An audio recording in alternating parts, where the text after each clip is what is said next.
में आम इंतखाबात की तारीख करीब आती जा रही है। तमाम सियासी जमातों ने अपनी अपनी इंतखाबी मुहिम शुरू कर दी है। नून लीग नवाज शरीफ की वापसी की मुंतजिर है। शहबाज शरीफ और मरियम नवाज कैंपेन कर रहे हैं। इसके अलावा मुख्तलिफ रहनुमा अपने अपने हलकों में कैंपेन में मसरूफ़ हैं, मगर तहरीक इंसाफ का सियासी मुस्तकबिल गैर वाज़ेह है। इस सब के दौरान इमरान खान जेल में हैं और वो इलेक्शन के वक्त जेल से बाहर आएंगे या नहीं, इस हवाले से खुद इमरान खान की जमात गैर यकीनी का शिकार है।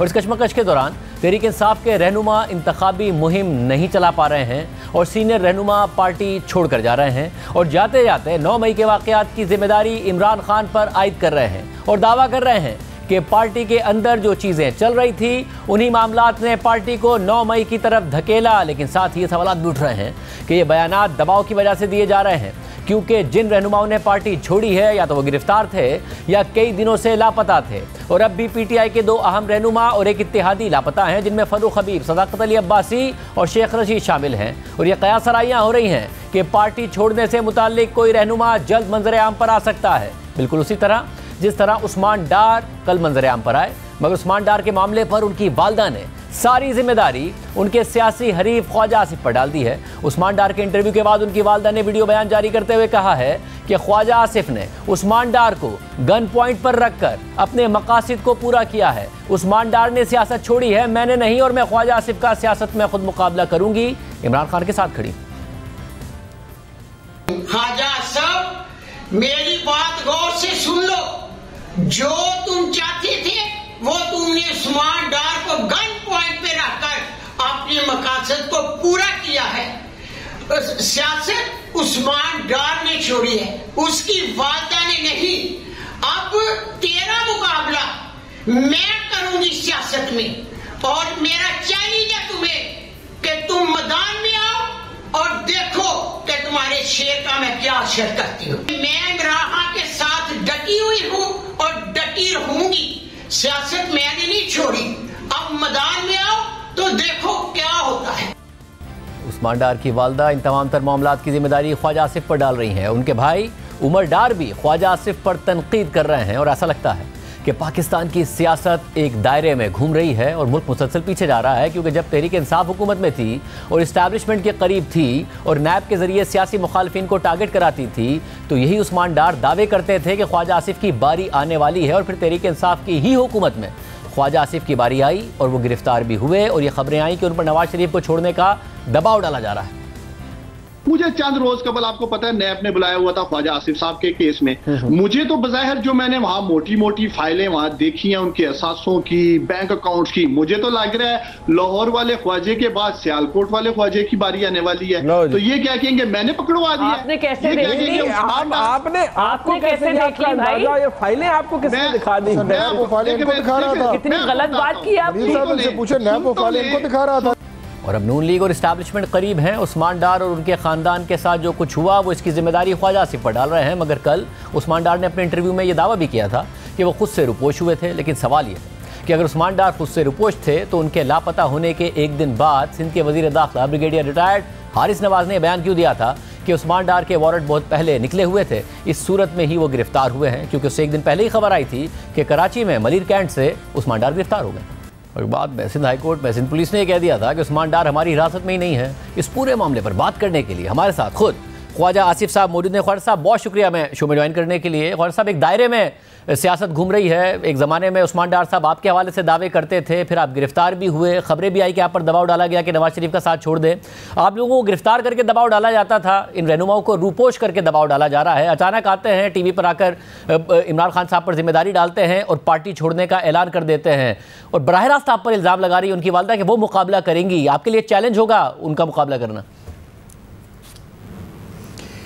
बिस्मिल्लाहिर्रहमानिर्रहीम। शाहज़ेब, मैं जो वालदा जो हैं उनकी मेरे लिए मोहतरम है, एक ख़ानदानी ताल्लुक़ है कई नस्लों का, बड़ी बहन की तरह हैं। मैं कोई कमेंट नहीं करूँगा, लेकिन जो उस्मान डार साहब उनका फ़र्ज़ंदे अर्जुमन जो कुछ कह रहा है और जो कुछ वो कह रहे हैं और जो कुछ उनका बड़ा बेटा कह रहा है, वो इतनी उसमें कॉन्ट्रडिक्शन है, इतना तज़ाद है उनकी अपनी घर की बातों में, घर के अफराद की बातों में, कि मेरे कहने की इसमें कोई गुंजाइश ही नहीं है। पहले वो अपने घर में डिसाइड कर लें कि इसको मैंने गिरफ़्तार किया है, करवाया है, गन पॉइंट पे गिरफ़्तार करवाया है या किसी और तरीके से गिरफ़्तार करवाया है या क्या वजह है। तो मेरा ख्याल है कि मेरा कमेंट बनता ही नहीं है इसके ऊपर। और मैं खुदा न खास्ता जो है मेरी दिल में बड़ी इज़्ज़त है उनकी वालदा की। सियासी हरीफ होना एक अलहदा बात है, लेकिन मैं दूसरे जो सियासी मुखालिफ हों, उनकी जो घरेलू ख़वातीन हों, उनकी कभी भी खुदा न खास्ता जो है चादर और चार दीवारी की वायलेशन की कभी भी अटैम्प्ट नहीं करूँगा और सोचूंगा भी नहीं। मेरे लिए मैं समझा सोच भी जो है ना, मगर ख्वाजा साहब, अब ज़ाहिर है पहले वो इस्टेब्लिशमेंट के साथ थे और जब टारगेट आप लोग हुआ करते थे तो ज़ाहिर है नवाज शरीफ साहब हों, आप लोग हों, वो सारा का सारी जिम्मेदारी इस्टेब्लिशमेंट पर भी डालते थे, तहरीक इंसाफ पर भी डालते थे। अब उनके इस्टेब्लिशमेंट से इख्तलाफात हैं, आप बज़ाहिर करीब नज़र आते हैं, तो जो कुछ हो रहा है उसकी जिम्मेदारी आपकी जमात पर आएगी, आप लोगों पर आएगी, और वो आ भी रही है और वो डाली भी जा रही है कि खुद बिलावल भुट्टो ज़रदारी साहब कह रहे हैं कि लेवल प्लेइंग फील्ड नहीं है, और ये इंदिया दे रहे हैं सिर्फ तहरीक इंसाफ ही नहीं कि जो फील्ड है वो आप लोगों के लिए सेट की जा रही है। अब बिलावल ज़रदारी साहब जो हैं वो जो कह रहे हैं वो ठीक है, वो अपनी जगह मुनासिब है। उन्होंने इलेक्शन लड़ना है, इलेक्शन में उनकी पार्टी के वो लीडर हैं, सिंध में उनकी हुकूमत रही है, मेरा ख्याल है 15 साल हुकूमत रही है वहाँ पे।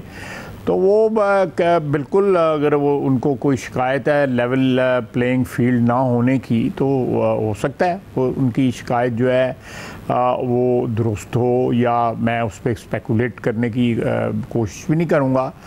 लेकिन coming back to Usman Dar साहब, उनके भाई, उनकी वालदा की जो बातें हैं, मैं फिर इसके ऊपर जो है ज़ोर दूंगा कि वो अपने बयान जो है अपने घर में पहले मिला लें। मैं I would like to believe Usman Dar साहब जो उन्होंने बातें की हैं, उन्होंने वही बातें और MNAs ने भी की हैं, वही बातें जो है मीडिया पे भी हुई हैं, उनकी कोई मीडिया जो पर्सन्स हैं उन्होंने भी की हैं।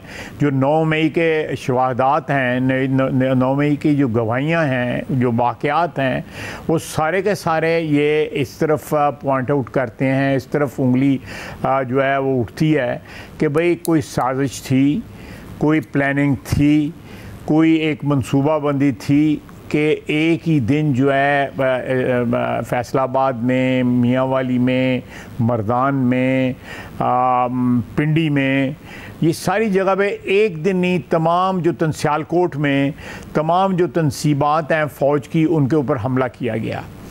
और बाद ऐसे वाक़यात आए कि जिससे उस्मान डार साहब ने पॉइंट आउट किया है कि जिससे ये शहादत मिलती है कि कोई अंदर से, उन्होंने कहा है कि कुछ लोग उनके साथ मिले हुए थे, यानी इस्टेब्लिशमेंट में उनके कुछ लोग जो है सिंपथाइजर्स मौजूद थे। तो इस सूरत हाल में मैं समझता हूँ कि ये तो सिर्फ बातें कन्फर्म कर रहे हैं। ये बातें जो साजिश है 9 मई को पाकिस्तान के ख़िलाफ़, रियासत के ख़िलाफ़, अफवाज के ख़िलाफ़ जो है एक बगावत जो है, उसकी शहादत जो है विदाउट एनी डाउट जो है उस दिन के वाक़यात दे रहे हैं। ये तो सिर्फ करबोरेट कर रहे हैं, ये तो उसकी तस्दीक कर रहे हैं कि हमारे जो है लीडर ने या हमारी पार्टी की लीडरशिप ने मिलकर ये साजिश की थी। ये तो एक किस्म का इकरार है उस सिचुएशन का जो ऑलरेडी तमाम दुनिया के सामने आ चुकी हुई है।